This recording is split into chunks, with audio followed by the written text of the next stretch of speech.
Welcome back to Unlock English with Hannah. Today, we're going to again be looking at something that learners can really struggle with when it comes to English.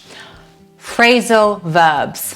Quickly, if you're not sure what I mean by a phrasal verb is a verb coupled with a particle, often a preposition, that changes the meaning of the original verb. For example, to take away has a very different meaning to take. We actually have over 5,000 of them in English, and some of them can have more than one meaning. And that can be really confusing because lots of languages don't have phrasal verbs. And so, to make your life easier, I have created this series, in which for each video, I go over 10 phrasal verbs. I have already done them with get, look, take, as well as some very common phrasal verbs you find in the UK. And since lots of students liked that one, again, today we're not focusing on a single verb. Instead, we're going to focus on some very common phrasal verbs you find in the UK. These phrasal verbs will expand your vocabulary,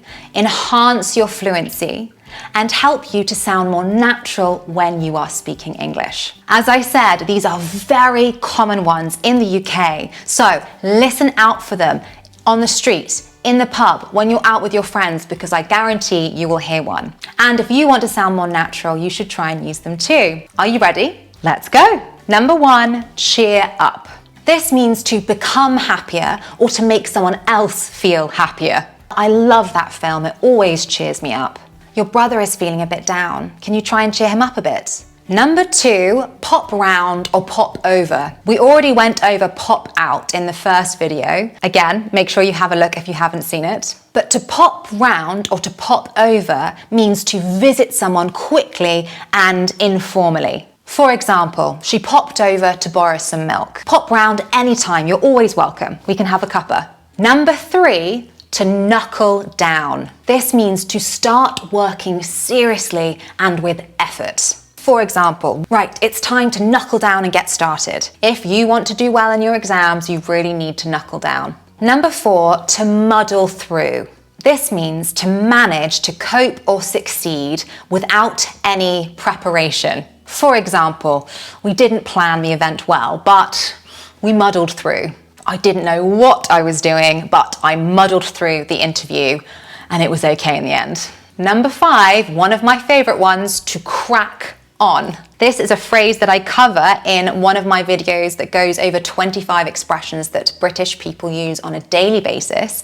If you haven't seen it, make sure you check it out. To crack on means to continue or to get started. For example, let's crack on with the lesson, shall we? Or in the office, okay everyone, we've wasted enough time, it's time to crack on. Number 6, to bottle up. This means to hide or keep emotions inside rather than to express them.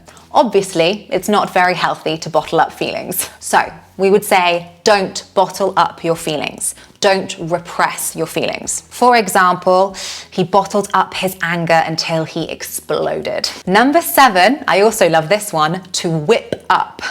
This means to make something quickly, usually food, or it can mean to stir up excitement. For example, she whipped up a delicious cake in only half an hour. The speech really whipped up the crowd.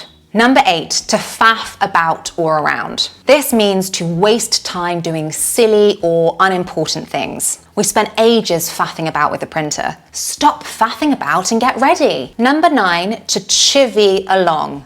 To chivvy along. This means to encourage or push someone to hurry or to make progress. For example, the teacher chivied the students along. We need to chivvy them along if we want to finish on time. And number 10, to zone out. This means to stop paying attention, often because you are tired or distracted. For example, sorry, could you repeat that? I zoned out for a minute. He completely zoned out during the meeting.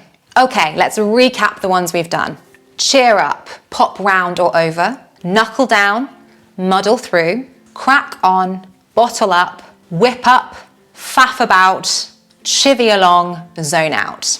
10 phrasal verbs that are used very frequently in the UK. Now, are you ready to test your knowledge? Number 1, we didn't plan it well, but we... Number 2, he always, when he's in class. Number 3, stop and get dressed. And number 4, if you want to pass, you need to... Are you ready for the answers? We didn't plan it well, but we muddled through. Number 2, he always zones out when he's in class. Number 3, stop faffing about and get dressed. And number 4, if you want to pass, you need to knuckle down. How many did you get right? Let me know in the comments. There they were, 10 phrasal verbs you'll actually hear British people use that aren't necessarily in the textbooks. Don't forget to grab your free PDF. The link is in the description below. You just need to put in your email and I'll send it to you. If you enjoyed this video, please like and subscribe. Make sure you look at the rest of the playlist where in each video I go over another 10 phrasal verbs. Tackle these phrasal verbs a video at a time. See you next time. Bye.